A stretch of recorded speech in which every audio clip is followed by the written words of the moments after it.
I have been searching. Welcome to Following the Fire. Thanks for joining us on this journey through the wilderness. Just like Israel followed the pillar of fire and smoke, we want to take a new look at our beliefs and just follow him. And like Israel, we get it wrong a lot, we get lost a lot, but we're doing our best to go where God leads us. I'm Nathan. And I'm Steve. Don't you know it's all I have?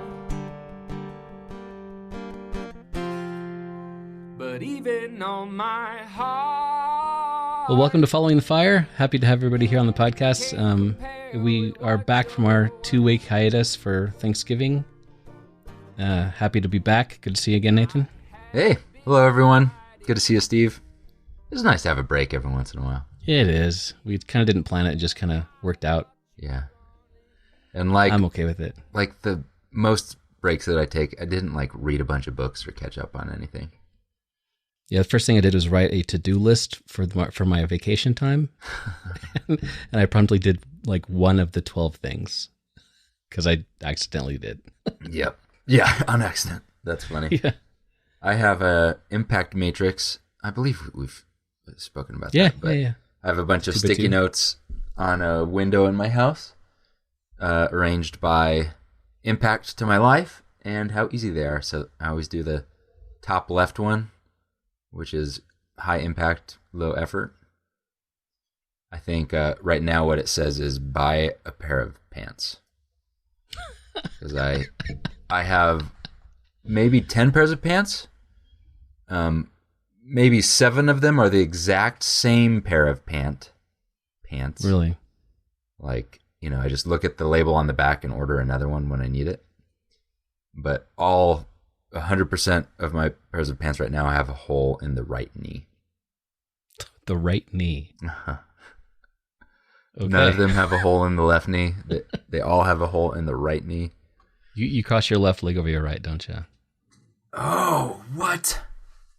I just thought I had a more pointy, like a bone spur or something. Yeah, that's got to be it. I don't know. Yeah, we do have an international audience, so we might want to refer to them as trousers. My trousers have are pre-worn more on the right than the left. Anyways, it doesn't matter in a remote world because nobody sees my knees. No, it doesn't. Yeah. I recently bought, last year I bought a pair of internet pants. Just meaning from the internet instead of actually going to a store to try them on. Worked great. The way I interpreted internet pants is like stretchy sweatpants. Well, they're actually stretchy jeans. Ah, nice. So they're COVID internet trousers. Yeah, they are. Say. COVID adjustable. COVID adjustable. I made the switch to stretchy fabric a few years ago, and life is much better. I highly recommend it. Oh yeah, it's much better. So I was laughing earlier, so occasionally I will stumble onto like Christian Reddit. I would not recommend it, but there's some interesting things that come up. I'll save some for maybe future discussions, but one of them, just because I got a crack out of this, it was a Church of Christ thing, and it was like, how do you meet decent Christians in this day and age? And all of the suggestions were like really sketchy sounding websites, and I couldn't tell if it was people trolling, because so it was like, you know, Church of Christ meets Church of Christ, or like Hot Church of Christ, you know, singles or whatever. And Hot Church.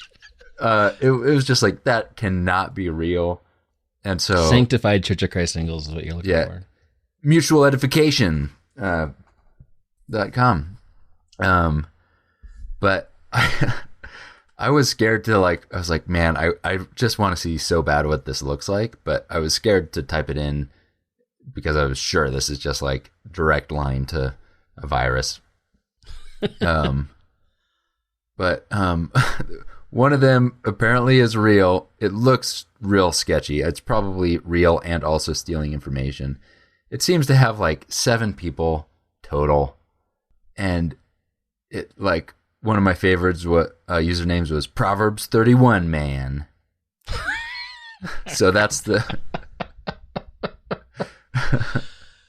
And This is a dating site? it's specifically a Church of Christ dating site. Is it churchofchristSingles.com? Yeah. It is? Yeah. Okay, that was developed by a good friend of mine when I was in college. No way. It's real? Really? It's real. Yeah. Okay. He was frustrated because he couldn't find any other Church of Christ girls, and so he built it so he could find some, and then he found his wife. Well, there you go. Now I feel bad. Like 6 kids. Do they listen? I doubt it.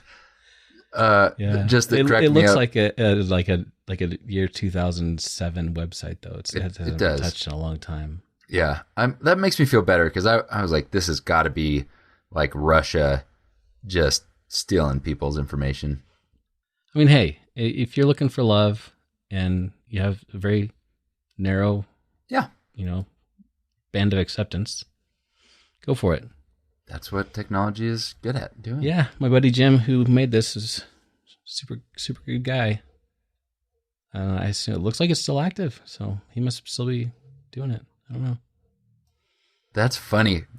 Yeah. What are the chances that probably really high, that the degree of separation from what I assume is like a fake dating site is just like one of your friends' projects? Now I feel bad for making fun of it. You shouldn't. It's fine. We'll forgive you. Also, you can choose relationship. I'm going to keep making fun of it a little bit more. You can choose relationship type. And from the ones I can see, the choices are serious, marriage, or friends. Huh. Which I feel like is... That you're searching for? Yeah, that's like what you're looking for. I don't know why you would choose serious and not marriage. I feel like those are not mutually... You could have a serious friendship and marriage with all the same person. Anyway, so there's that. If you need to find... Proverbs 31, man's just looking for friends, though, so... Oh. Yeah. He's a nice guy. Yeah. He lives in Florida, though. I don't know about that. Florida Proverbs 31, man. Nothing personal, Carlin, if you're listening. But, Florida. Florida has a strong Church of Christ presence. But it does. They have their own school that's like almost a separate... Like it's separate from like the Abilene Christian, Oklahoma Christian. It's a Florida college, right? That's what it's called? I think so, yeah. Yeah, it's like super fundamentalist, super conservative, I think. Had some friends who've gone there. I feel like there's just not a whole lot of interaction. There's like Northern Christian Church of Christians, Southern Church of Christians, but then Florida is like an island that developed kind of independently, it seems like. Well, it makes sense. Try to avoid Florida when you can.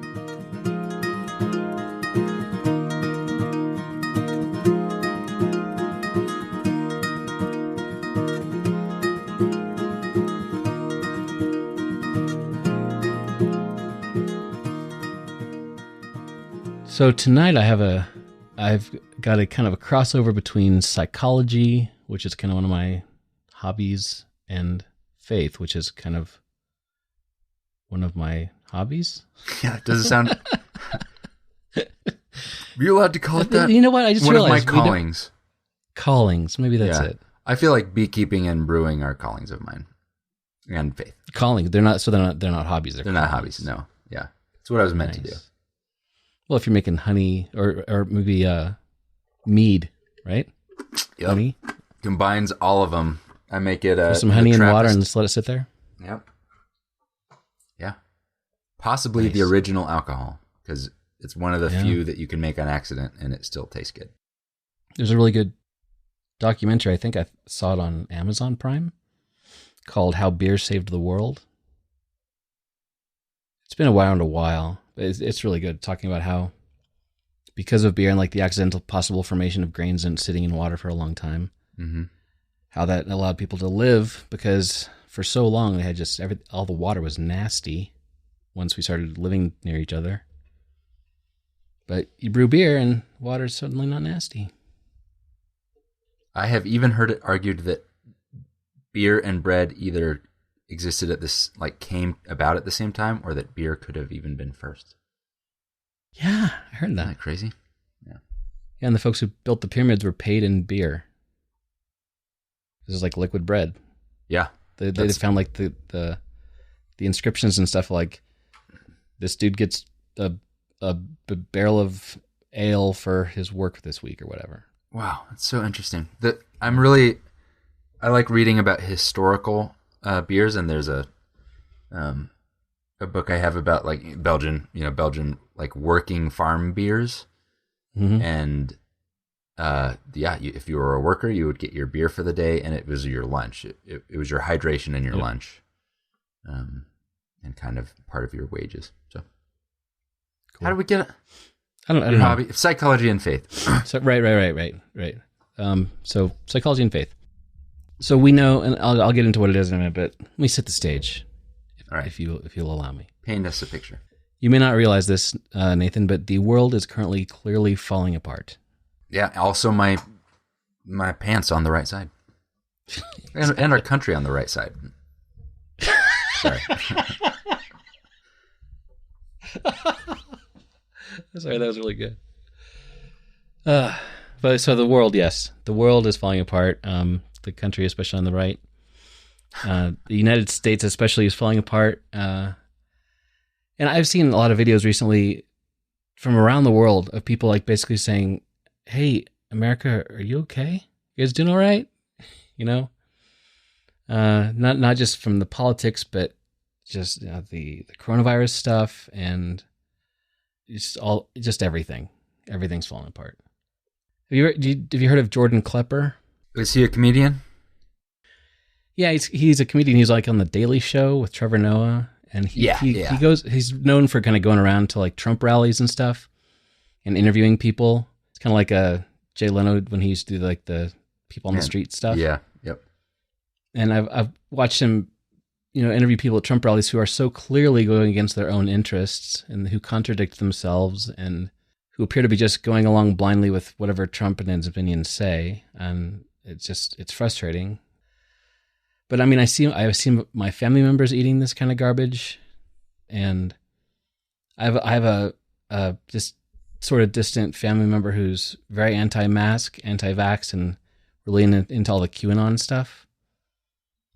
And I remember the day before the insurrection at the Capitol, she posted on Facebook, "The storm's coming tomorrow." I'm like, what?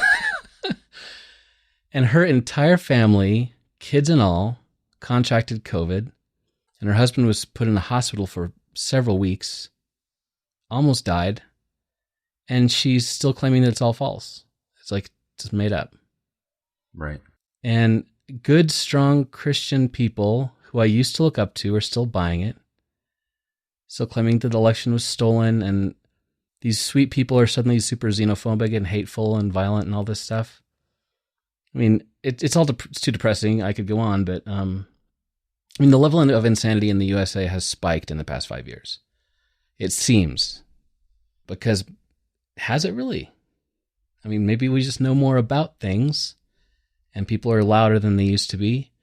Yeah. But here's a question. Do these people think that they're doing the right thing?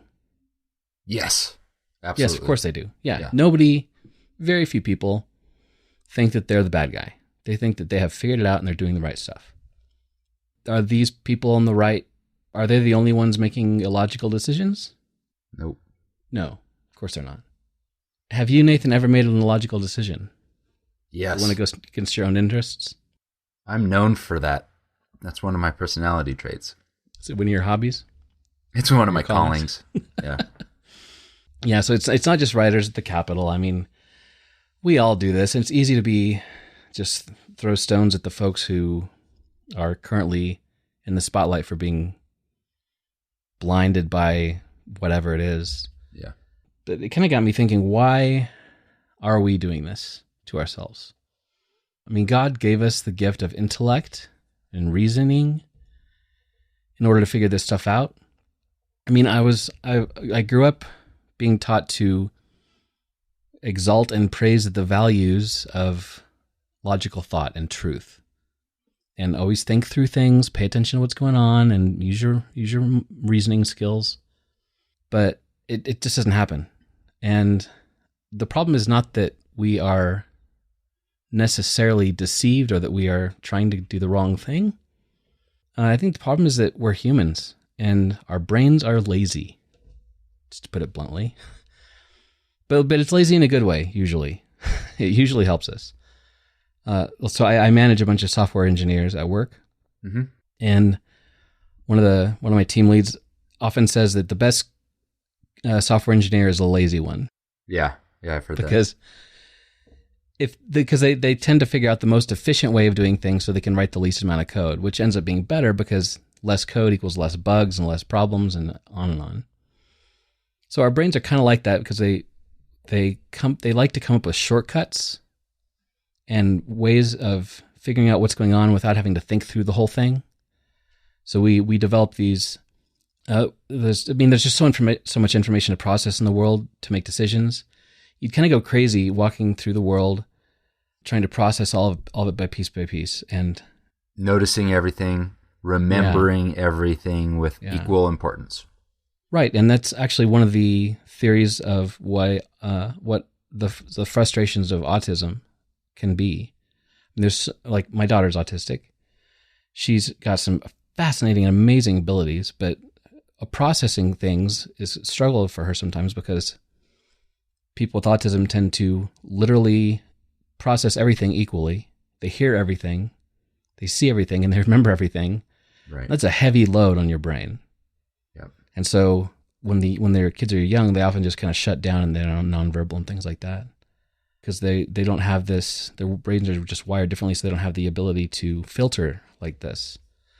But neurotypical people tend to have this ability to filter, and sometimes we filter so well we screw things up, which is why it's good to keep some autistic people around you to help you realize when you're filtering too much.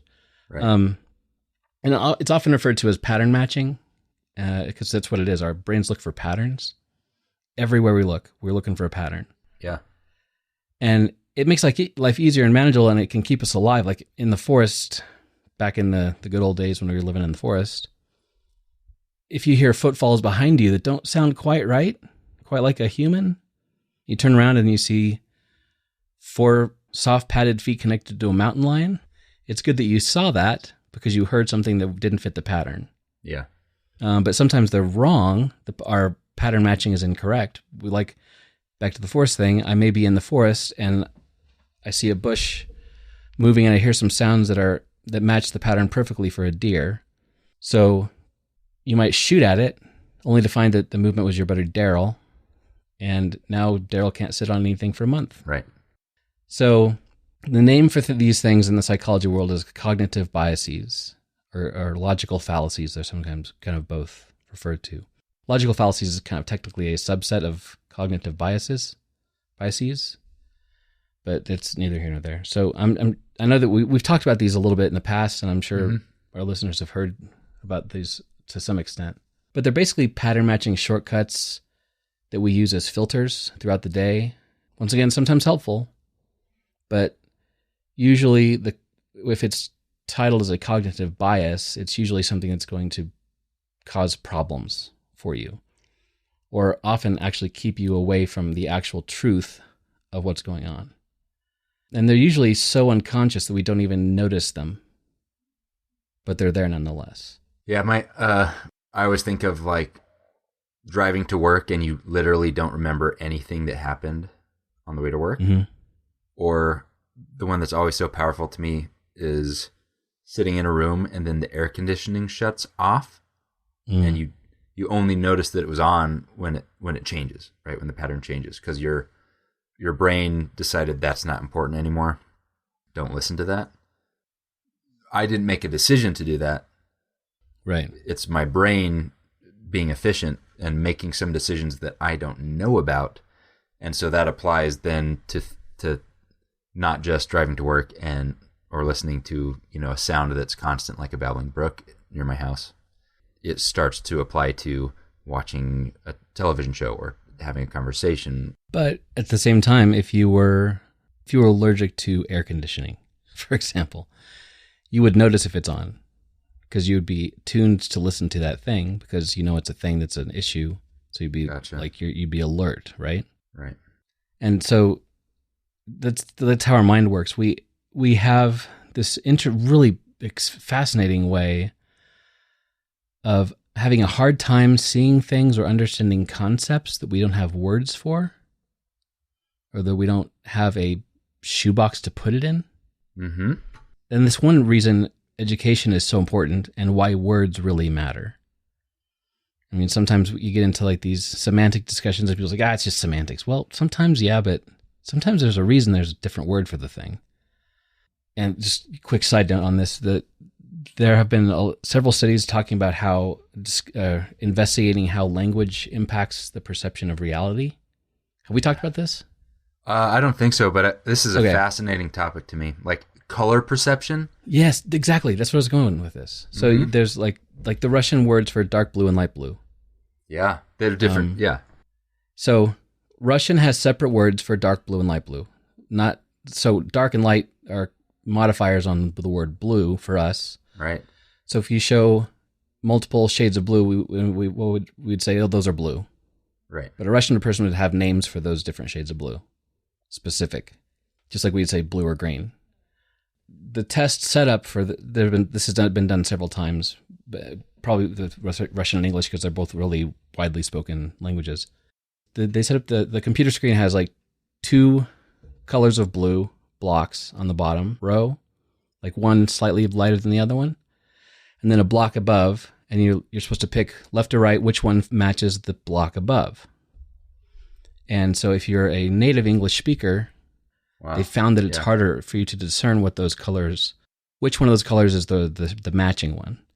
But if you are a Russian speaker, you're 10% faster, which is quite a bit, 10% faster at figuring out which one matches which blue, because your brain already has this separate track that's been worn down to say that is a light blue and that is a dark blue, even if it's just barely different.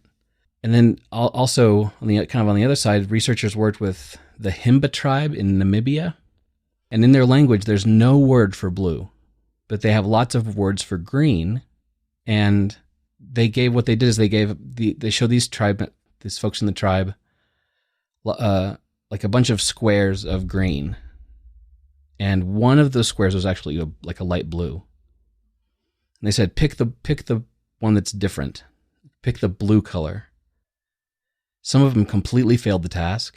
Yeah. Some of them were made, and very few were actually successful. And like, I looked at, I'll put the link in the show notes, but I looked at this screen. It's like, well, that's obviously blue. It's like, right. Yeah. Clearly blue, but they couldn't tell the difference. And then they did the same thing with a bunch of squares of green, and one of those squares was barely a shade off, just barely. And the folks in the Himba tribe were like, immediately they knew which one was different. Wow. But I'll get these Americans at these squares. I've looked at the stupid squares, I don't know how long, and I swear they're all the same. Right. Yeah. I got my little digital eyedropper tool, and there is one different. So that when you're in it, you don't notice what is happening to you. That you have a blindness to some area, and you have a sensitivity to some area. Right. Right. Yeah. But you do. It's right. And that can happen with color, but it can happen with like words that we talk about sickness with, or what's our word for someone who's not from our country, or, Yeah, and what it comes down to is if you have a name and a place in your brain to put that concept, then you can understand it and you can see it, whereas before you maybe weren't able to see it at all. And that's why when you get further and further into studies of a certain area, topic, whatever it happens to be, whether it's water resource management or computer design or whatever it is, the further you get into that topic, the more vocabulary you have to learn, because there are these minor distinctions that matter, but you don't, like, I see, like, people see, oh, that's a laptop. It's like, there's a lot more to it than laptop. There's tons of differentiation between different kinds. Right. But if you don't know about it, it's going to be completely irrelevant to you, and you won't even notice it. So if it's important to know that what these cognitive biases are, we should give them names so that we can see them. So going to look at a few cognitive biases because I feel it's important to know these because they can cause so many problems. And I think that it is the reason that so much of our country and the world is falling apart and not listening to science and not listening to what we know to be fact. They're just assuming that they know things. But I didn't want to look at these just in the sphere of left-right politics. That's because that's not really, we're not a politics podcast. But I want to look at these as far as how these play out in churches and how these play out in the life of people who are deconstructing and rethinking their faith. Yeah. So I'll go through these one at a time, and I have, let me see, 1, 2, 3. I've got 10. All right. So I don't know how long they'll take, but I'll just explain what each one is, and then after I just explain it, we can just talk about what we think what it is. And I've given them each humorous little names. All right. My attempt at humor, anyway. Unfortunately, Steve Martin is not always funny. Depends on which Steve Martin you're talking about. One of them is hilarious.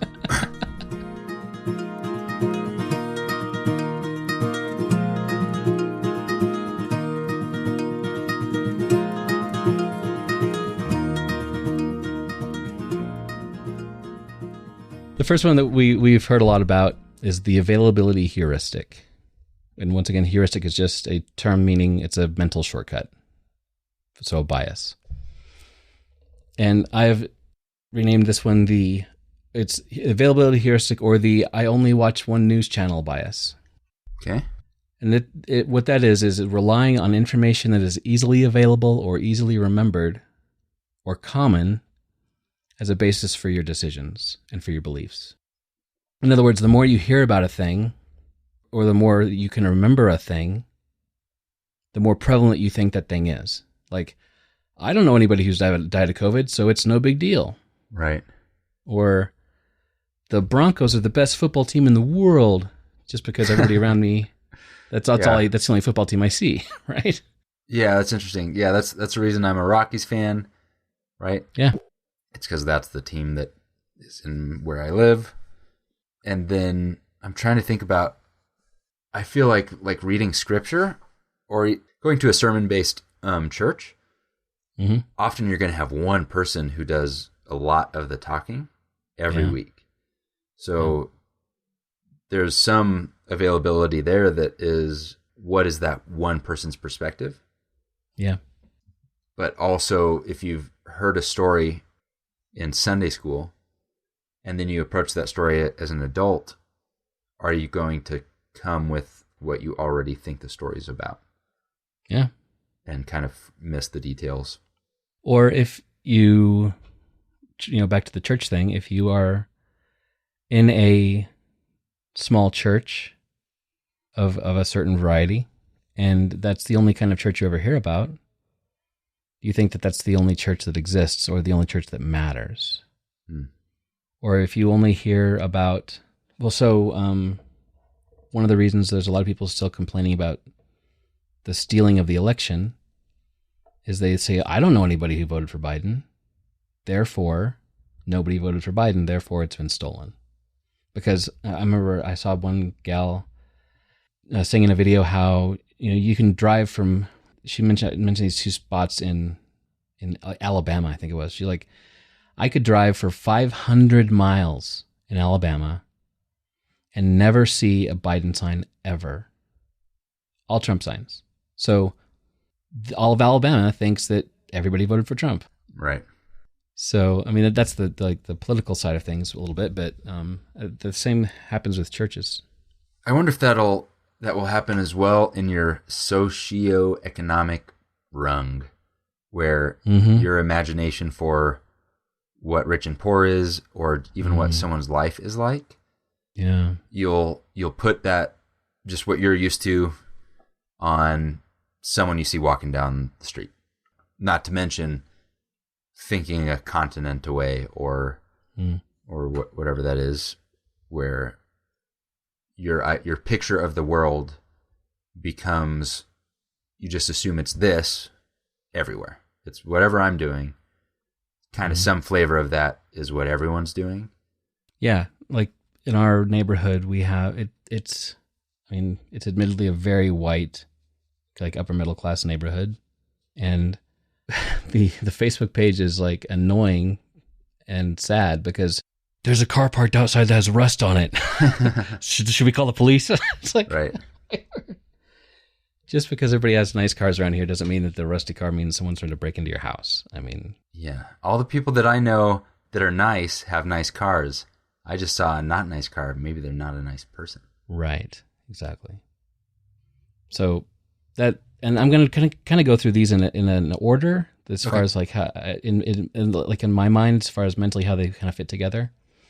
But that's kind of the basic, like the lowest level heuristic is that the things around me equal that's normal world. Sure. That is what's true. That is all I have. And in a world where you are maybe in a nomadic tribe or something where you have very little exposure to anything and you've maybe traveled 20 miles away in your lifetime, then this helps you. This is good for you because then you know what's truth, you know what's going on, you know what's fact. But in the world we have now where everything is it's just constant international everything all the time information, this is very dangerous one. Because if you think that the information that I hear is the only truth, then it's going to lead you to make some strange and unfortunate choices, I think. And since these are like, they're actually brain, you talked with software engineers, sometimes it's a bug, but sometimes it's a feature and it's the same thing. Yeah. This is a bug and a feature. The feature is it's helped us survive. It helps us go through life. And this isn't that some people are stupid. It's that their brain is doing what it's supposed to do. And this is one that it's happening to you. Like it's currently happening to me. I do this. I rely on this. Yeah. But this is one that has an easy remedy, I think, because it's exposure to things that are unusual for you. Yeah. And that's why travel, what it does is it bursts that bubble a little bit. And now you have new things to add to your imperfect view of the world, but it's a bigger view. Right. And you go eat at a vegan restaurant sometime, or you go hang out at, somewhere where you're going to run into people who think nothing like you or look nothing like you. Yeah. Or you even change the channel, or you flip to the radio, or you read something. That's a countermeasure to expand what your brain is relying on. Absolutely. It's more dangerous the smaller your kind of circle is, I think. Yeah. And so to combat this one, you're absolutely right. You got to broaden our view of things, broaden our horizons, see different things, experience different things. But as we know, the problem with that is that can be uncomfortable because so most of these cognitive biases are in efforts to keep our cognitive dissonance at bay. Yeah. There are ways to on the negative side. When it's a curse, it's because if I think that what's around me is the only reality and truth, and nothing else behaves otherwise, if I find out that that's wrong, that's going to mess with my concept of reality literally, and that is really uncomfortable. Right. So that tends to force you into the next cognitive bias, which is confirmation bias, which I've deemed the Bible-only bias, because for obvious reasons. So it's the tendency to search for, interpret, focus on, and remember information in a way that confirms one's preconceptions, or to only expose yourself to things that you know you will agree with, and to run away from things that you know that or you are afraid that you might not agree with. I do this with studies about coffee. So yeah, find the ones that say that it's good, right? If I start scanning and it's like coffee may cause cancer, I'm like skip. Yeah, coffee may reduce your. I don't want to know. But then it's like you should drink more coffee. I'm like, let's see what this. Totally has gonna read that. Yeah. Yeah, Christy and I've been watching the Isaac Asimov series Foundation that's been on Apple TV recently. Interesting. And it's fascinating. It's fabulous. It's great. It's a great story.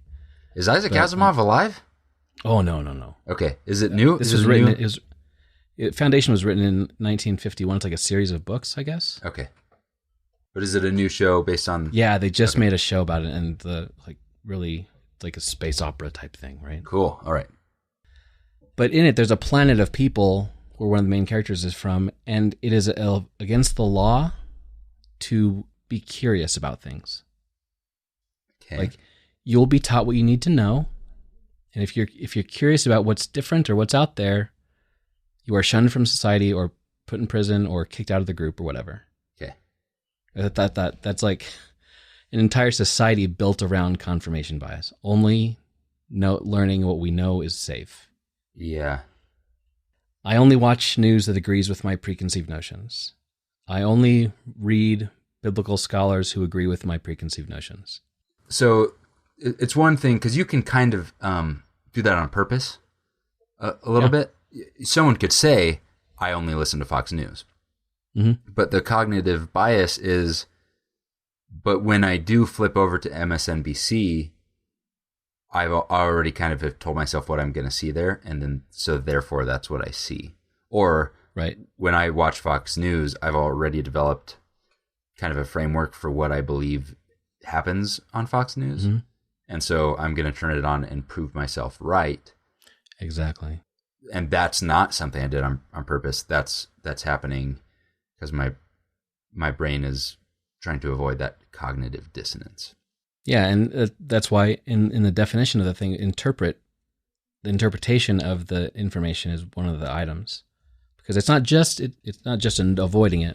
Yeah, two people can look at the same exact facts or the same article or the same news story, and if they both had strong mental maps of the world that are very different, they're not necessarily going to suddenly agree on just the information in the article.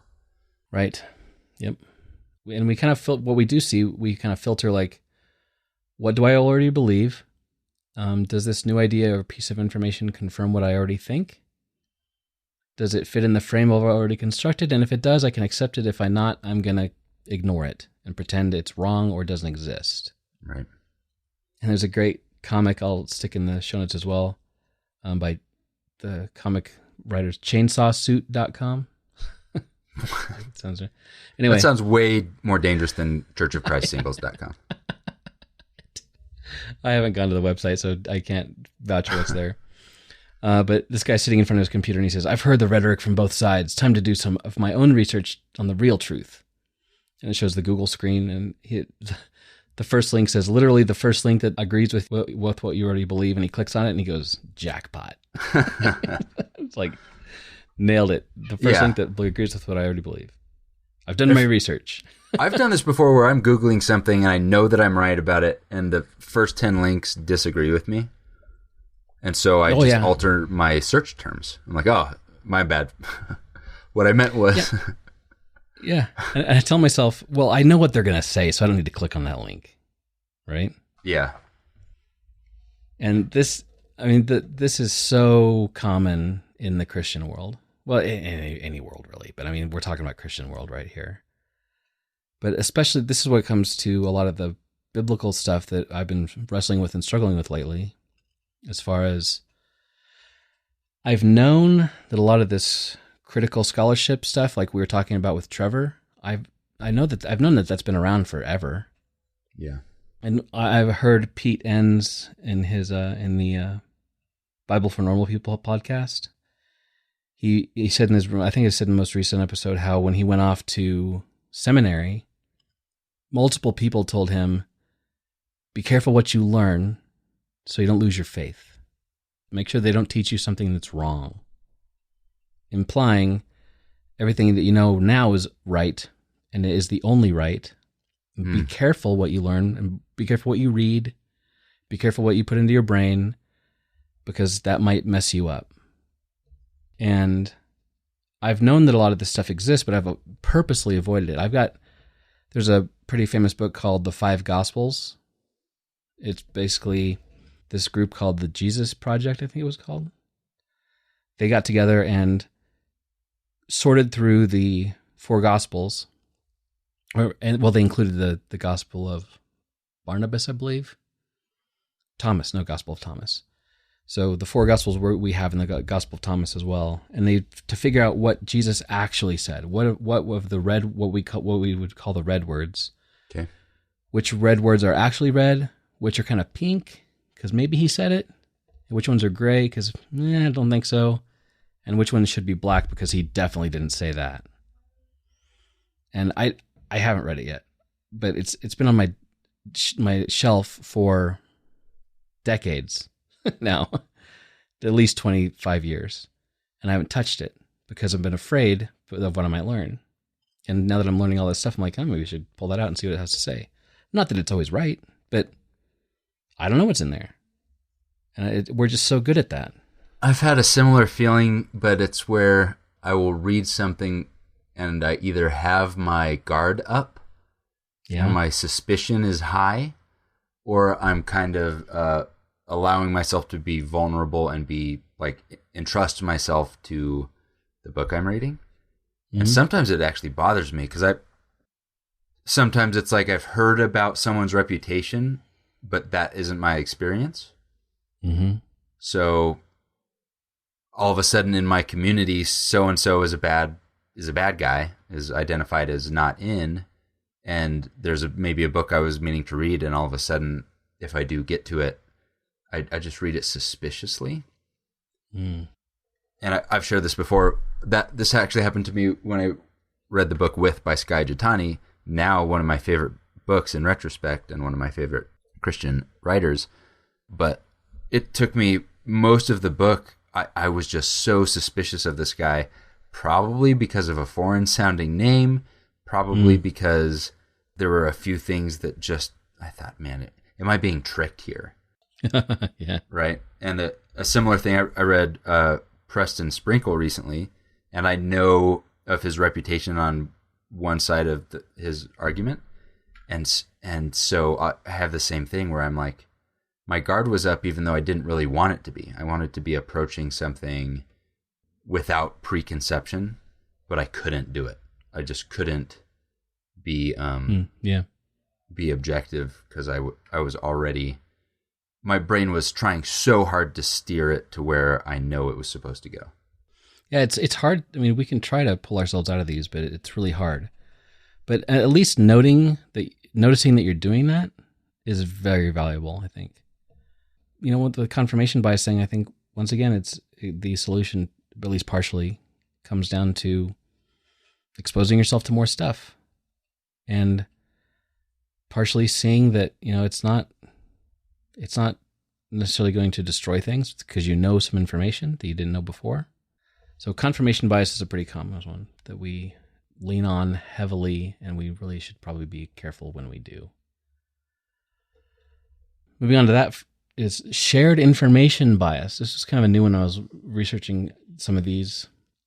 I mean, there are dozens and dozens of these things, so I had to pick and choose, and there's more that are relevant. But so shared information is a bias, or the you all know this Bible story already bias, is the tendency for group members, specifically group members, to spend much more time and energy discussing information that all the members are already familiar with, instead of information that only some members are aware of or that is completely new to everybody.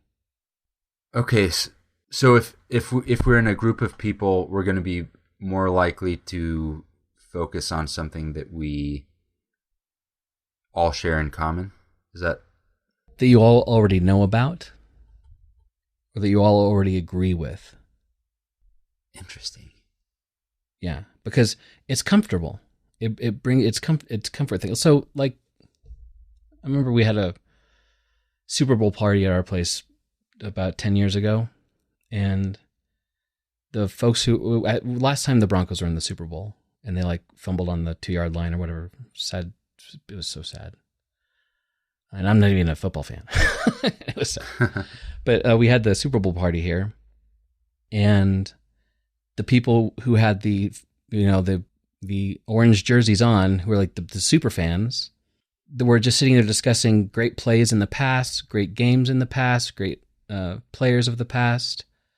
And not that it was about the past, but even some of the, in the current time.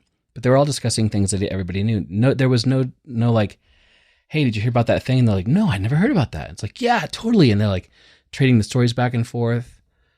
Or at church, that's why I called it you all know this Bible story already by us, because at church we teach the same stuff over and over, over and over. And we even have altar calls, if you want to call them that, or like invitations to get baptized on evenings when literally everybody is a Christian and has been for 50 years. Sure. Yeah. But you still got to have the thing. But we end up talking about the stuff we're all comfortable with. And as soon as somebody brings in a new thing or a concept or an idea that's different, that's avoided. Not always necessarily shunned, but it's avoided and treated as possibly dangerous. Because once again, it gets that discomfort in your gut. So I'm very familiar with times when a group has done something and it impacts me. Like I'm trying to figure out how this is. This almost like a form of groupthink. Like it's not necessarily absolutely. that what our brains are trying to do is what's going to make this group, what's going to be the least awkward, what's going to have me be accepted, and every person in the group is doing that. And then the net effect is you have a group that tends towards comfort. Mm-hmm. Well, I mean, to be fair, almost every group tends towards comfort. It's just how groups go. Even groups who are very open and left-leaning, they derive comfort from being open and left-leaning. Right.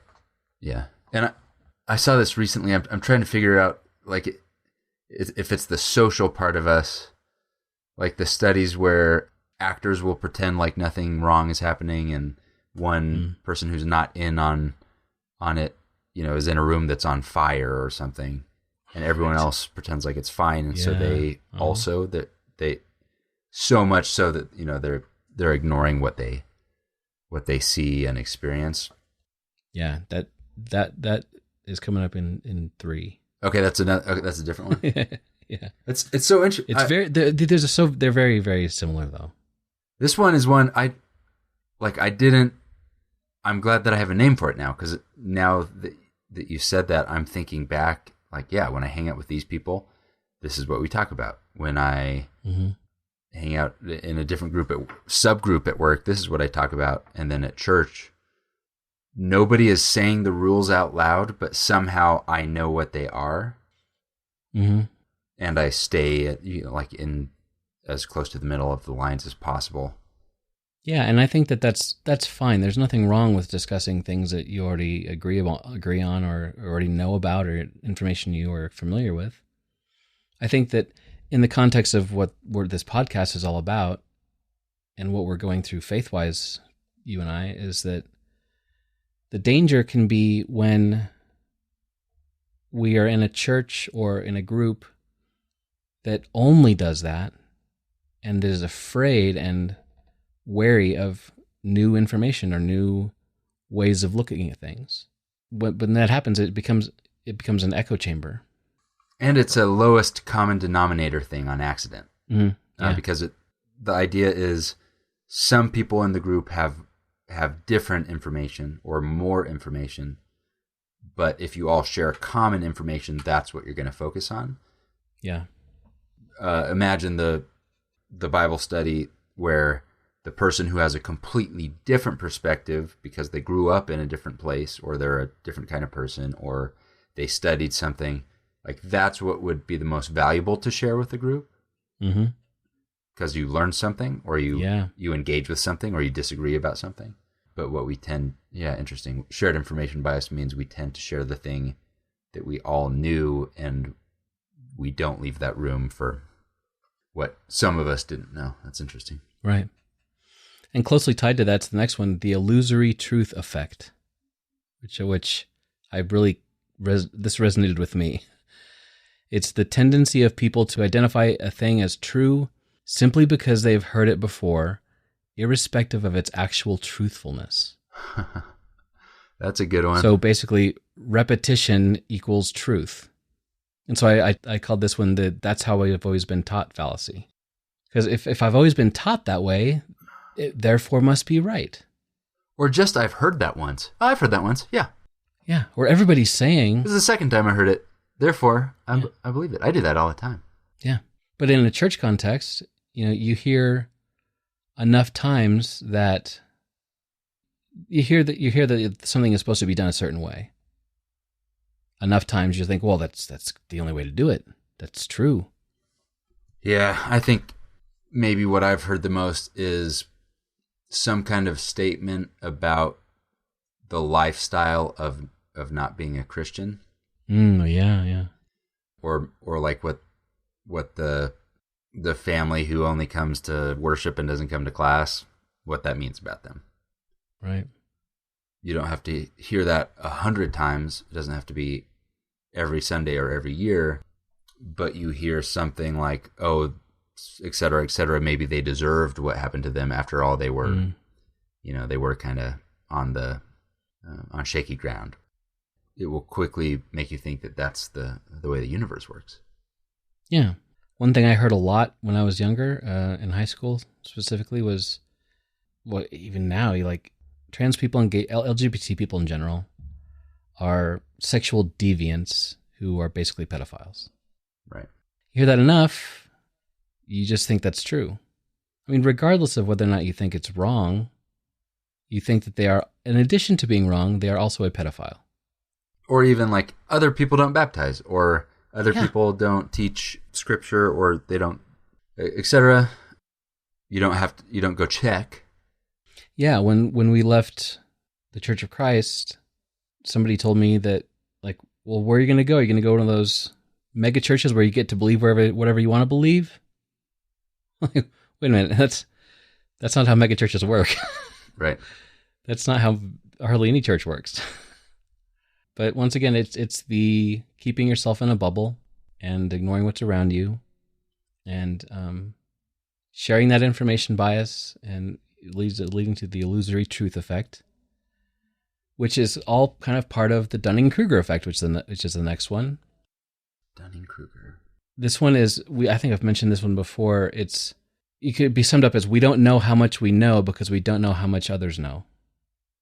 In other words, in a given subject, incompetent people have a narrow view of the subject and therefore overestimate their own competency in comparison to others, because they think that they know all there is to know because they don't know that there is much to know. They don't know what they don't know.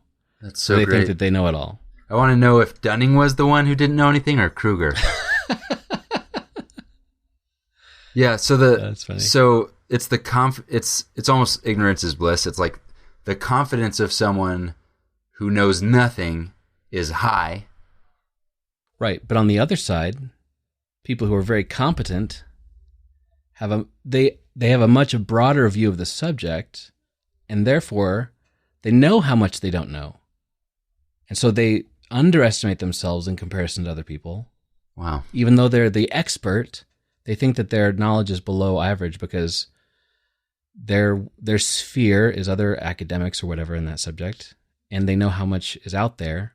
But people who, on the other side, who don't know anything about it, have a very narrow view, but they're like, I know all I know about this thing is something I know, therefore I've got it all, and I am beyond anybody else in this subject, or at least I'm above average.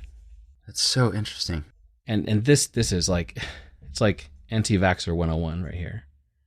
If I have done my own research, quote unquote, and I have determined that I know what is in a vaccine, therefore I know everything about how vaccines work and how they should or shouldn't be applied to the world. Whereas a extreme expert in immunology and virology or whatever would know that there's a lot they don't know. Yeah. So, and I don't know if this is the Dunning-Kruger effect, but the confident people, you can be more confident and direct about a really clear black and white statement that's short than you can something that is nuanced. Yeah. So it's easier to say, the Bible clearly says, you should not fish, and if the other one says, well, no, what it said is you should not fish on that side, you should switch and fish on the other side. Right. Like, that's too long. You're talking too much. You just lost me, because you can say that boldly and with confidence. And as we increase in maturity in faith, I think that often many, many subjects become more gray. There's more room for, well, you know, it's not as black and, even the Bible, I don't believe, is that black and white. Or, you know, I think the black and white misses some of what's happening here. Let's look into it. That's like, you can't put that on a pamphlet. So the transmission of person A in the Dunning-Kruger effect to person B is part of the problem. The person who is overestimating their ability doesn't need any help, and the person who is underestimating their ability isn't going to offer any help. Right. Yeah, and so I've called this one the I've read the Bible fallacy. Like, I read the Bible once, or parts of it, so I know what we should be doing. I know how the world should work and how Christianity should be, and I've never looked at it again, and I don't understand the complexity in the mass world of scholarship and debate and confusion and nuance that's out there, because I think I've got to figure it all out. And then you have the people who are like Trevor, who know lots more than we do, and he knows how much he doesn't know, and so he's going to be less forceful about saying something is right or wrong, because he knows that we don't know necessarily sometimes. Yeah. And so that ties into another fallacy they'll get to later about like appealing to authority.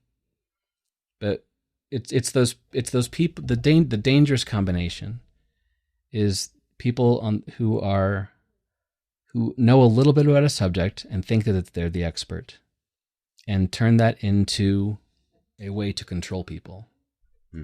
And actually, this is the next one. It's confidence bias. Oh. And you can probably figure out what that is.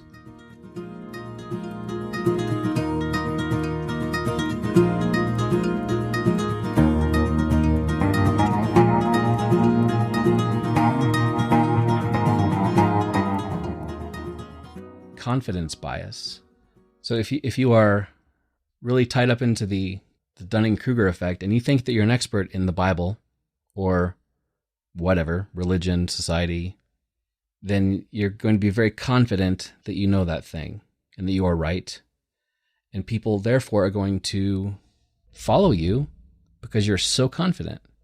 Yeah. This happened to me in elementary school, and it was so embarrassing. I can't remember if I've told the story about the guitar strings. Have I told you this? No. Oh, this was back in... I had been given I believe a mini, child-sized guitar when I was in 4th or 5th grade. And I was learning how to play Tom Dooley on it with an A, and there's maybe a C, And man, did I think I was great, nailing this guitar stuff. Went to a school function that had teams that split up to do trivia. And one of the questions was, how many strings does a guitar have? And I was like, everyone, hey, listen, I have a guitar. I've been playing 5 fingers, 5 strings. I was so confident that I convinced all of the people, including the people who knew I was wrong. He was like, go around the table. Everyone said 6. I said 5 confidently. So that was what we all went with. Obviously, there are 6 strings on a guitar. And I do that all the time. And so I've slowly learned to see it. And I'll even warn people, now it applies in meetings usually at work. I'll say, by the way, sometimes my confidence is directly, indirectly proportional to how right I am. So it's so interesting. See, but you notice that in yourself, and that's good. Yeah, but I know that I do it, but I don't know exactly when I do it. So I just know it could be lurking below the surface, just about any time. Yeah, so the confidence bias is exactly that. We Well, it's like the other side of that. It's like the people who are around you who would have thrown their souls on their own spear because Nathan told me that 5 strings are on a guitar. Yeah. Because we're attracted to confidence regardless of its validity, and we prefer a bold lie to a hesitant truth. Huh. So if you are peak Dunning-Kruger effect, and you are sure that you know about 5-string guitars, and you start a movement around 5-string guitars, and you are so confident people are going to follow you to the ends of the earth, and because when we're in danger, evolutionarily speaking, or history speaking, whatever, when we're in danger, we instinctively look for the most confident person to tell us what to do. Huh. Because we assume they know what they're talking about. They must know. Yeah. They're confident. Yeah. Yeah. And so, go ahead. Our media that we consume on the left and the right and the middle is based, a lot of it, on listening to people who are very confident, say their side very confidently with no room for error. So you'll, especially like cable news, even if you have 2 people who disagree, they're both going to disagree. The people who end up going on TV or talk radio are confident in their positions. Yeah. And when we have politicians, they even need to remind themselves to be confident and to not waver. Or at least pretend. Yeah, it doesn't even have to. They could have a nuanced belief kind of under the surface, but it's going to be important for them to convey to the public a much more confident view. Mm-hmm. And so that's who we also tend to elect. Yeah. And something I just learned a couple years ago is con artist is actually short for confidence artist. A confidence man. Mm-hmm. Yeah, confidence man. Because, we use that term con. We know exactly what that means. They're tricking you by being confident. So you don't even see it. Confident people can seriously manipulate other people around them. This, when I, at the early pandemic, accidentally got into magic tricks somehow. What that is all about, most of the misdirection is learning how to almost believe that you're doing the thing that they think you're doing. Because, most magic tricks are, I'm pretending to do a thing, but doing a different thing and surprising you at the end. Yeah, and we all know you're doing a thing. You think that I have a coin in this hand, and so when I wave it and then show you an empty hand, you're surprised. I know that I'm doing a different thing. And so someone who's very good technically at the movements, but bad at the confidence, isn't gonna, I'm really good at, I did it, oh, that was good.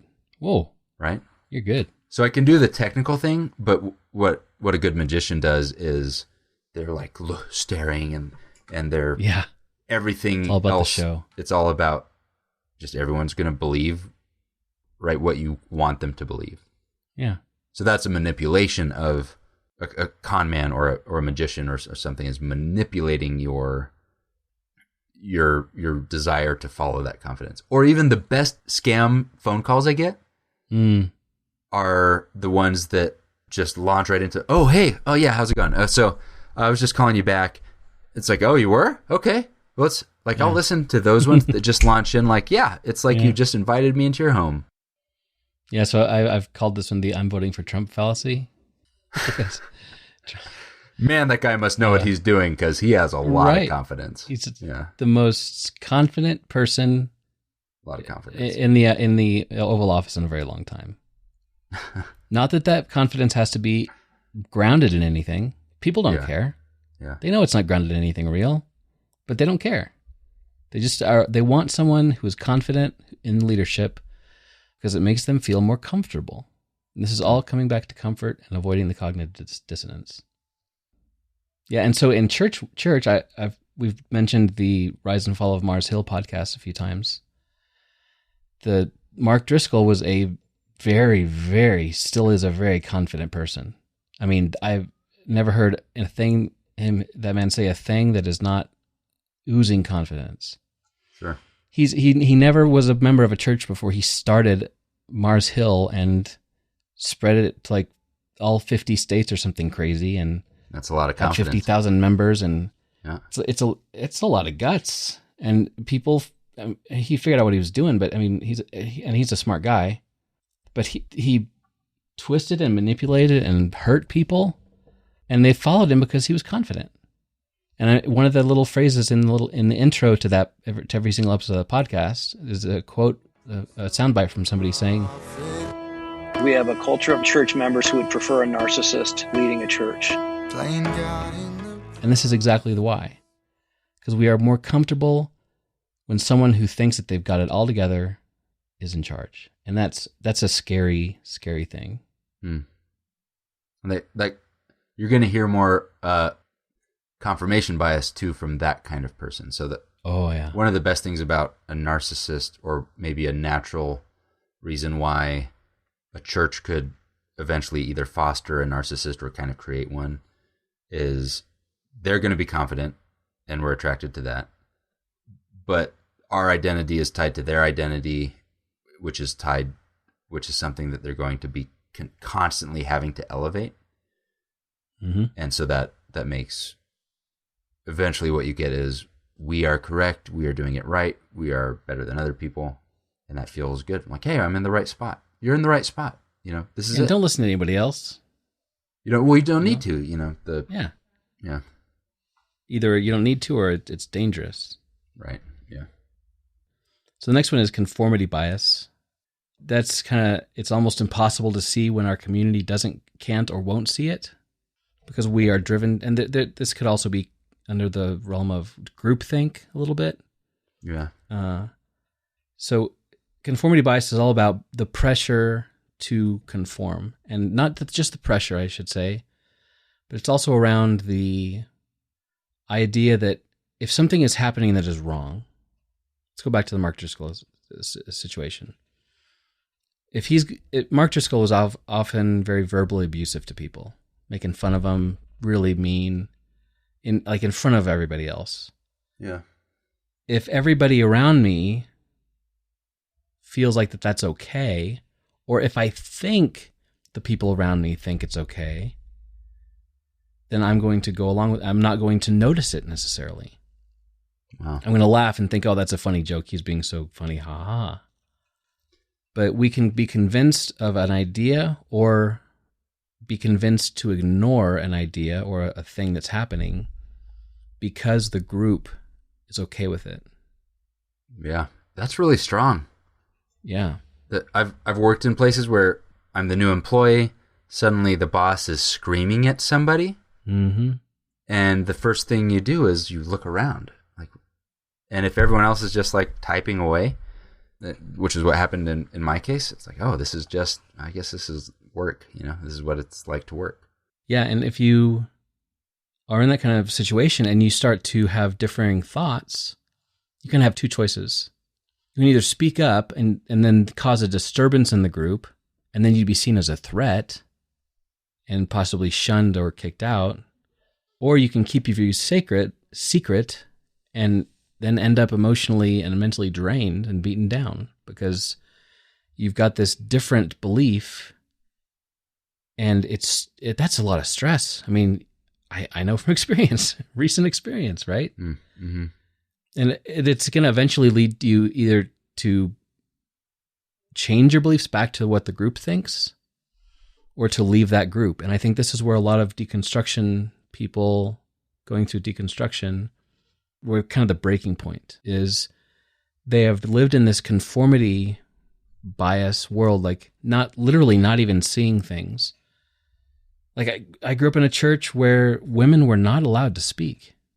And it wasn't until about a year and a half, 2 years ago, talking to my wife, that she was explaining how that made her feel. And I'm like, how did I not see that? I mean, my entire 45 years before that, I'd been around churches where women were not allowed to speak and were treated as less than. And it never clicked with me that was going on. Wow. Because everybody thought it was okay. It was the right thing to do. But then she's weeping to me about this, like, I'm like, first of all, how have we never had this conversation before? When I realized it, it was a huge shock to my brain and my system. And I had to do something about it. And so then in that moment, now you return and you can't not see it now. You didn't see it before because of conformity bias, but now you do see it. Yeah. And then now you're looking at people who can't see a thing that you can see. Right. Which is what a lot of political stuff feels like, or religious stuff feels like recently, is like, how can you not see this? Or like, man, why are we okay with this? And unfortunately, like a lot of people who are deconstructing, the only choice they're given is to remove themselves. Yeah. And so what's left is the group that continues to be uniform, or continues to maybe not see that. Right? It's like it's gonna, you boil out, and what's left is just concentrated what was there before. You know. Absolutely, because when you are in it, you just can't see what's going on. And often it's an experience, like me talking to Christy. It's an experience that will jolt you out of something. Or with, often when I talk to folks who have family members who are in the LGBTQ community, they hadn't thought about it. It wasn't even an issue until their son came out to them or whatever. Yeah. And suddenly they'd have to really quickly shift perspectives and figure out what's really going on here. What am I going to believe? And so you can't make an entire congregation have an experience to shock them out of not seeing what has always been there. And to have your eyes opened, I think is a very, it's a great thing. And I'm thankful for the times that I have had my eyes opened. And I've said before how I love to find out that I've been wrong, because when I find out that I've truly been wrong is when I actually learn. Yeah, I feel like one of these things that makes you blind to seeing that, right? That, like you cannot go down that path, and you can't stumble on change or learning, or, you know, a group blind spot. And something that I feel like it sometimes takes that deep emotional impact to a group for that. And I think the best example I've seen of this are the child loss awareness license plates. Have you seen, do you know what I'm talking about? No. There's I don't know if it's just Colorado, but there's like a custom license plate you can get that's just child loss awareness. That's all it says. And the implication is this is maybe someone who lost a child died, right? Yeah. And what will happen to me for an embarrassingly short amount of time, but is I see the world through the eyes of someone who has lost a child. Maybe for 30 minutes. And what I see is, oh my goodness, how hard this thing would be to see. Or, oh, this thing that I talk about all the time, how hard would that be if it was me in that situation? And it's just a little poke to like, oh man, you know, just because we all have this shared blindness doesn't mean we shouldn't occasionally think about the people who are not having the same experience as the rest of us when we talk about the holidays, or when we talk about, you know, whatever that is. I was also thinking about how I've spent some time with homeless groups here in town. And before I met some of these people who are living on the streets, basically, I didn't notice them as much. I mean, you see the guy in the corner, and you're like, guy just wants beer money or whatever. Yeah. But when you meet them, you start seeing them more often, and seeing them as people, and understanding. I mean, I can't empathize with their situation because I've never been homeless. But I mean, knowing that person, it's like now my eyes are open. I see the thing now. They're not the person that I just wish wasn't there anymore. I see that they're a human being, and they need help, and they need attention in some way. This is a tiny tangent, but homelessness is one example of a extremely dehumanizing situation. Yeah. It works both ways. So people who are homeless start to feel invisible and kind of even react to their new reality, which is of extremely lowered status.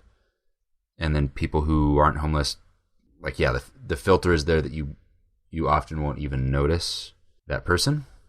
And it feeds back. So that person is used to you not noticing them and has a lowered self worth and state. And it's so interesting. A thing about Jesus was the stopping and the noticing. The whole story's momentum is to not stop and to not notice a thing. Like the woman who touched his cloak, right? Like, yeah. There's just, there are multiple stories of Jesus noticing the person who he should not have noticed because nobody else was noticing them, that something else bigger was going on. Someone more important was saying something.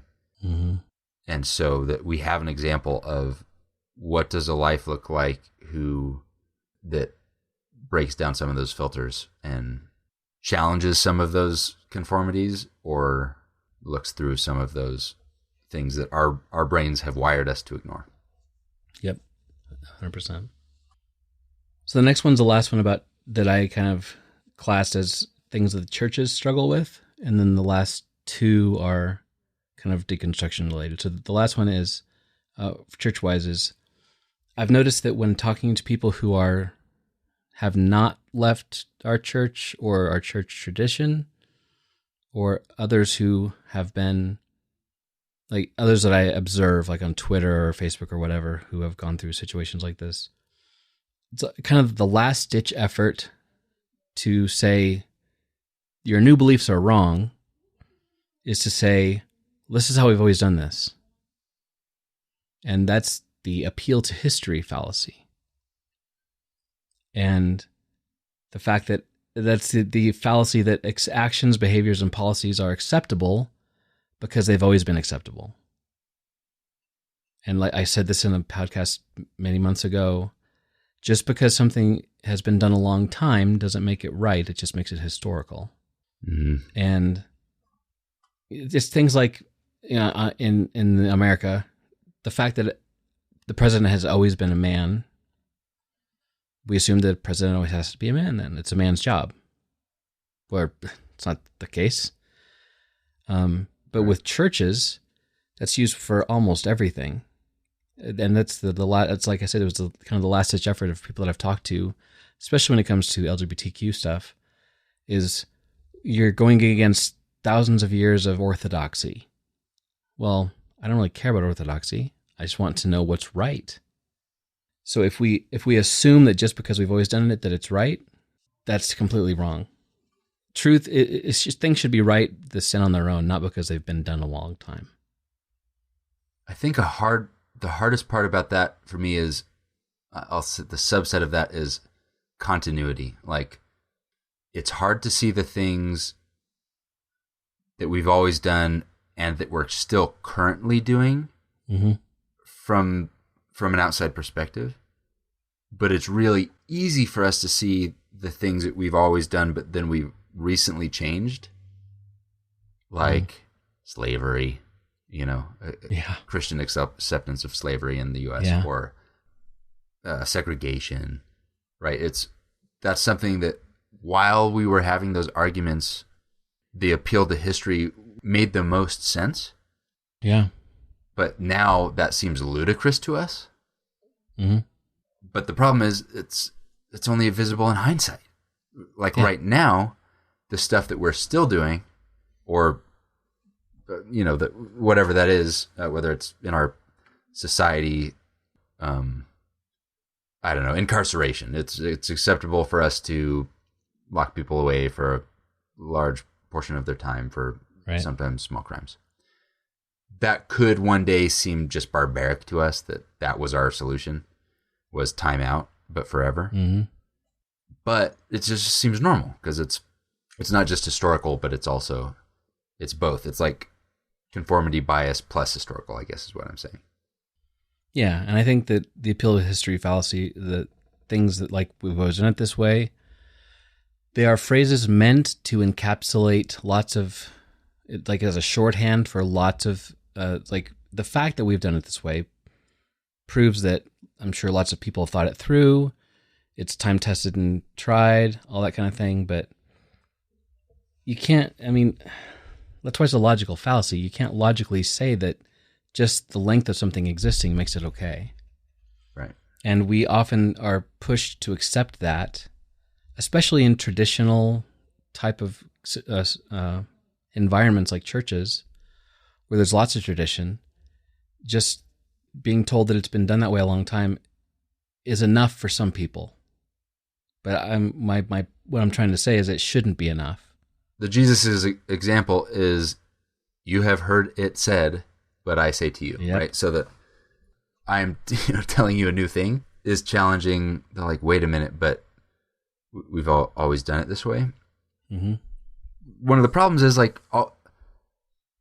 reasons things survive for a long time is often because they're very useful, or maybe they are correct, or maybe there are reasons that some beliefs or structures or whatever survive. And the problem is those reasons aren't all good reasons. Right. So there might be some good reasons. Yeah, the existence of a tree could mean it is the most suited for this area. If it's 200 years old, that means this about it. But that reasoning shouldn't ever stand on its own. Right. It could be well, yeah, that's the reason I haven't questioned this, is it's been going on for a long time. So I'll put a lot of trust in that side of things.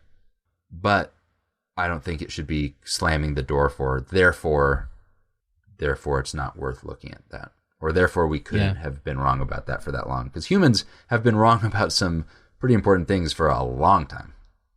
Yeah, or maybe it's all wrapped up in confidence bias, because we have, maybe the way we've been doing that thing for all that long is that it's been benefiting the authorities, and they're getting something out of it, and therefore we're going along with that because we've always done it. But it really is just because somebody's making money off of us, because they're confident and we believe them. Worldwide acceptance of slavery is mostly, if the world ended now, it'd be 100% of U.S. or American. Man, I keep human. I assume there are humans that aren't Americans, but I don't know. The human condition is one of exploiting other humans. Yeah. As just part of our normal society. Not that I'm a Marxist or anything, but I could be convinced pretty easily to be. Right? Our capacity to accept that exploitation is boundless. Yep. And it's just what's happening around us, and it's normal, right? And it's, I think about this all the time when I stay late at work and there's a cleaning lady there, and I'm like, how much are they paying that cleaning lady? Yeah. Because I bet it's not the same that I'm making. But we both have to eat and sleep and have families, and And she's the one who goes to work at 5 p.m. or 6 p.m. Yeah, she works till 4. And works all night. Right. Yeah. And it's just that's, of course, I worked hard, right? Yeah. No, she is, we're just used to that. Yeah, that's how things fall, and it's her fault and my fault, right? And that's, we should be okay with that. And sometimes I think it's good to say is that just? Mm. And the answer could be yes. That we've always done this way, and it's a very good, useful thing. But I don't think it should be the end of a question.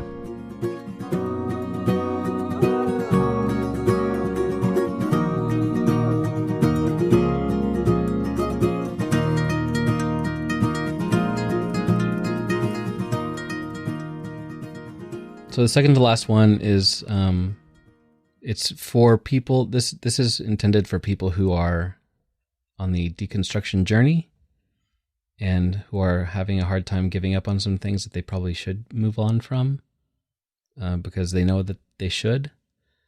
It's the sunk cost fallacy. This one's a pretty well-known one in the world. Oh, man. Or otherwise known as the I've invested so much time in this church fallacy. Yeah. This one's hitting close to home.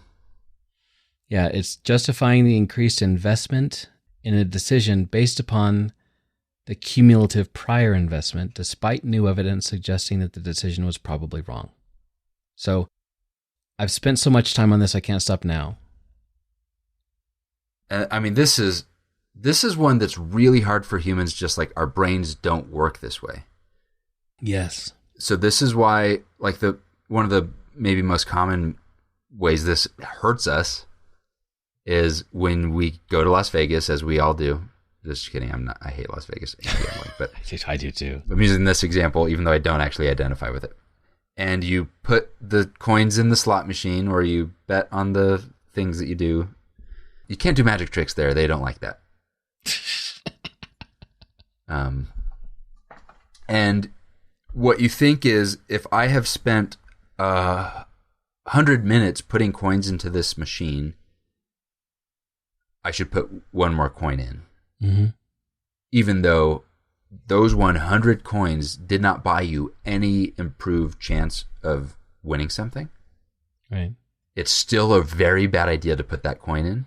But, you could even get in a fight because you've been sitting in the one slot machine, and you get up and someone else sits there, and you're like, wait a minute, I have sunk a lot of cost into that machine. And you feel like that if you leave, you're going to lose those 100 coins. Yeah, not just the one. Right. What you're actually doing is saving your one coin. But what it feels like you're doing is sacrificing all those. And man, what I think about, like, man, if the elders called me from the church, or like maybe I just show up and volunteer to teach class, like I want to sink more cost into a place that I know, it's not welcome, but also it's not going to be fruitful for anybody. I'm not going to, nobody's going to have a fun time if I'm ever allowed to do communion again. That's a threat and a promise. No one's having a good time, but you feel like if you walk away from that slot machine that you're losing the 100 coins, but in reality, you've already lost the 100 coins. They're gone. They're gone. And at that church, the time is gone. The money that you've put in, the effort you've spent, it's in the past. Man, putting more into something that's broken is not going to fix it. And so if the right choice is to move on, the phrase you've heard before, don't cling to a mistake just because you spent a long time making it. That's hard. It is, because we have this feeling deep in our soul that if I walk away from a thing, then I have wasted the time that I'm there, and I've lost all of that information and all that time and all that effort. And I felt, I guess, like you were saying, I felt that hardcore when we left our church, because I had put so much of my life into that church, and I felt like walking away from it was giving up or losing. But it got to the point where Christy and I both realized that continually pushing on this thing that's not moving is just wearing us out, and it's not helping anything. Yeah. So I'm not telling people that you have to leave the church you're at. I'm just saying, try to evaluate, like, all of these things we've talked about before, all these biases. Forget where you are, and are you staying just because you've always been there? Yeah, or just, I mean, and for me, it's more like the people who just dwell on the sunk cost part of it. Yeah. Like, I'm not investing the new stuff, but it's hard not to think about, oh man, the years or whatever, or effort, Yeah. Yeah. And I mean, you can look at those things positively. I mean, you probably made a lot of difference. I know I made a lot of difference in people's lives when I was there. That's one reason people were sad that I left. But those are not in the trash. They're just moving on. There's I think a part of this too is that, like, one of the evolutionary reasons or survival reasons why this is a thing is that pain registers more than pleasure. Mm-hmm. Like, we are more taught to avoid the pain. Loss aversion. Thing. Yeah. So what could be happening is you've sunk a cost, but you've got a reward that's equal or better. Mm-hmm. Mm-hmm. But the loss, if someone was like, hey, I'm going to take your car, but give you a much better car, we're going to do a bad job of evaluating how much the loss is compared to how much the gain is. Mm-hmm. And we're going to focus on how do I not lose, but also that loss just reverberates more than the gain. Yep. Yeah. So this last one is survivorship bias. And this is directed at churches who have lost people to deconstruction. Interesting. And this is, I rephrase this one, the you left because you're broken bias. The survivorship bias is the phenomena of concentrating on those who survived the thing instead of those who did not as evidence of what works best. This is how every superstition ever has come about, in my opinion. But what's the example? So, classic example, I think this is in one of Malcolm Gladwell's books. I forget which one, maybe a podcast. Some bombers in World War II. I think it was the German theater. You know this story? I think so. Is it about evaluating where bullets are in a fuselage? Yeah, so these bombers would go out to do their bombing runs, and some would get shot down, some would not get shot down. And so they would fly, they'd come back, the ones that made it, did not get shot down, came back to the base, and they would look at like where all the bullets were, and they're like, oh, we gotta put more armor on that section of the plane. So they started doing that, and it wasn't helping. And somebody came in and realized, this is like a statistician named Abraham something, I forgot the guy's name. He came in and said, okay, let's track where these bullets are hitting. And so he started like tracking on like a diagram where the bullets were hitting. Like if the plane came back alive, they'd track where those bullets were. And he's like, what you need to do is not put armor where the bullets are, because those are proof that you can get hit there and still survive. Right. What we need to do is put more armor where the bullets aren't. So fascinating. Yeah. Yeah. Because that is where the planes who didn't come back got hit. Right. So if we want to make sure that extra sure that these are going to survive next time, let's beef up the areas that the bullets are not hitting. And it seems counterintuitive. So where I'm coming from with talking to church leaders is people deconstructing, leaving churches, leaving denominations, whatever. The tendency is to think, not to think what went wrong with them, but why did, they're gone, forget them. But like the people here, well, they must be staying here because there's lots of good Bible teaching. So let's double down on Bible teaching, or let's double down on the being extra right about stuff. I mean, whatever it is. Yeah, it would happen if you had, COVID impacted churches dramatically in the U.S. Yeah. And it's the equivalent of if you polled the people who are left about what is most important to them, or what they like the most, or what they don't like the most, who are in your church right now. Yep. You are looking at where the bullets hit the planes that survived. That's a better example. Yeah. Yeah. So what you're going to hear, and you're not going to do a poll because that's weird and anti-biblical. Jesus didn't poll people. So what's actually going to happen is you're going to get compliments. Compliments are the bullets in the fuselage in this example. Mm-hmm. So yep. What's going to happen is you're going to be complimented about, oh, I'm so glad that you had that strong teaching about X. Or what we love about this church is that we don't apply, conform to the X. And so that's what's happening is survivorship. What you're not hearing is maybe more important than what you're hearing. Mm-hmm.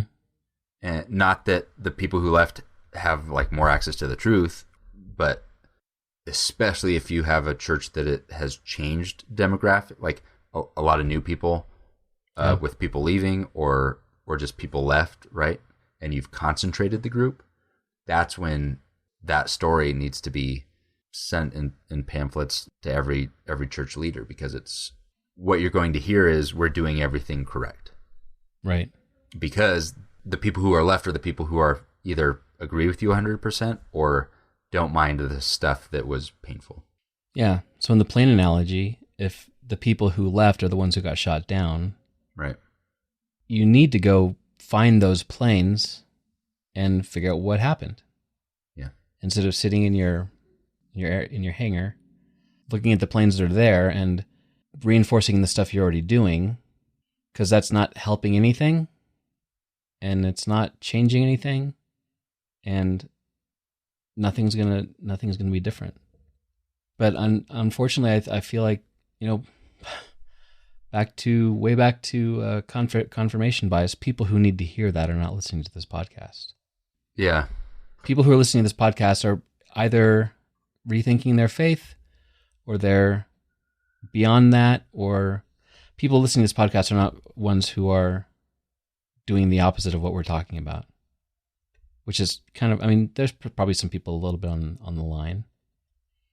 And that's another reason that, like, all of these things together are why toxic environments persist, and why we are in such in my mind, a scary situation in this country, where we're putting ourselves into echo chambers, ignoring everything else that comes in as dangerous, only talking to people who believe what we believe, staying because we feel like we have to, etc., etc., etc. And I think that the problem with churches is the same problem we have with politics in this country right now, and the divides that we have. The only solution, I think you nailed it right at the beginning of this whole discussion, was expanding your view of things, getting to know some differences, getting to know different people along in different areas, and hopefully that'll do something. With an intention, I think a common theme is intentionality. So knowing these things are going to happen on accident to good people, what it takes is what I think Jesus did, by the way, when he stopped. I don't think it's because he didn't have cognitive biases. I think he probably did, because I think he was a person with a human brain. But he had intention to stop and notice people. His story about, what do you do when a sheep wanders away wasn't you figure out why the 99 stayed. It was you seek after that one. And I think what we have to do is be aware and be intentional about, okay, what are the mistakes that I'm going to make as I process the world, and there's too much of it to process. And for, if we could bribe church leaders just to listen to some stories of people who left with curiosity or with sincerity, right? Yeah. Instead of with a view to confirm what they already believe about you. Yeah. Yeah, I think that's where all these articles lately are coming up about why people leave, why people are deconstructing, and they're all wrong. Because they want to sin more, because they want to look cool, that's not it. Yeah. And that's all, these kinds of fallacies are exactly why deconstruction is so hard. It's so difficult. Because you're bucking back against all of these things, all of these walls you've put up in your mind to ensure comfort and consistency, and suddenly those things are gone because you've learned something, you've had an experience, something has shifted in you, and those walls have fallen down, and now you're exposed in the wilderness, and you feel alone, you're having a hard time, but you can't go back to those walls because they've crumbled for you. Mm-hmm. Man, I wonder if the sunk cost fallacy is part of what is painful about deconstruction. Because deconstruction is, I think, more about grief than about anything. That's one big part of what the feeling of deconstruction is about. It's about the loss of something. Yeah. If I took a moment to measure my personal experience, it is one of absolutely better experience, like deeper faith, a direction that is of growth and of seeking, and et cetera, but I'm thinking about the losses because they're so concrete and et cetera, that when I think about what deconstruction is, the first thing I think of is the grief and not the freedom or clarity or whatever else. Yeah. And it made me think of Dan, who posted recency bias, that we think of our lifetimes, or we think of even just the last 6 months and we extrapolate it like everything is is worse than before. And what he showed were graphs of the last 100 years. Oh, I remember this. Yeah. Showing here's how the percentage of people who have access to. I didn't look at Like it. That infant closely. mortality rates and access clean to water, healthcare. literacy. Yeah. It's way better than it used to be. And exponentially better. And this decade was better than last decade, and etc. But each decade, each generation experiences some kind of loss. Mm-hmm. Like, oh, they didn't have the internet when I was a kid. We had to use the thesauruses, and what we've lost is this patience and the ability to, whatever. Every generation loses something and focuses on what is being lost and doesn't do a good job of what's being gained. I think deconstruction or just this stepping into that wilderness is a very painful process for a lot of people, but I think it's stepping towards something worthwhile, Oh yeah. It's worth it. Yeah. Well, this is a long one. Made up for lost time, huh? Yeah. People are they're hungry. We haven't. You don't have to listen to it all at one time. Yeah. Thank goodness. Yeah, I like the Spotify stuff has been coming in, so that's cool to see. Oh yeah. The Following the Fire discussion group. Right, we forgot to talk about that. Yeah, on Facebook. If you made it this far and you haven't joined the Following the Fire discussion group, you're missing out. Yeah, so I'll put a link in the show notes and on our website. But if you go to if you go to facebook.com/followingthefire, that'll take you to our podcast page, and you can find a link to the group from that. But you can also search for Following the Fire discussion group in the groups. And so it does. I started this last week. I thought, maybe we'll give this a shot. And like in a couple of days, we've got like 92 members right now, I think. There's lots of really good discussions talking about all kinds of stuff. It's not about our episodes necessarily, but it's about deconstruction, kind of getting to know each other. And like initially there's obviously a lot of people kind of from a Church of Christ background, but we even have some Catholics and Methodists in there. So yes, yeah, we are like edgy. Yeah. Oh man. Yeah. But yeah, thanks to all the people who have joined that so far. And there's like I said, lots of good discussions. My Facebook notifications are blowing up like they hadn't before. So it's good. So, feel free to join. If I haven't responded to something, it's because I only open Facebook for real like once a week. Yeah, it's probably wise. And the other times it's just to get the notifications to turn off. Yeah, exactly. Because Facebook is a program designed to exploit our cognitive biases. Oh boy. Ugh. And make money from it. So sign up today for But it's gonna be fine. But ours is good. Ours is a good one. We've always used Facebook. It's like we've always done it this way. That's what we've always done, yeah. And everyone around me is doing it. Everybody's doing it. Yeah. It's No problem. probably fun. Well, thanks for the discussion, Nathan. Yeah. Thanks, Great. Steve. We'll talk to you next time. Sounds good. All See you. these messages I thought you wanted to hear, but it only takes a whisper. Hey, thanks for listening to Following the Fire. If you'd like to see show notes for this episode, which includes links to everything we mentioned as well as all the scriptures, head on over to followingthefire.com and just click on this episode. There's also contact information on the website. Let us know what you think about the show and if you have any suggestions for future topics. Also, please give us a review on Apple Podcasts if you could. It really helps other folks find the show. And as always, thanks to the fabulous Daniel Wheat for the theme song and the music for the episode. You can find more of his stuff on Apple Music and Spotify. See you later.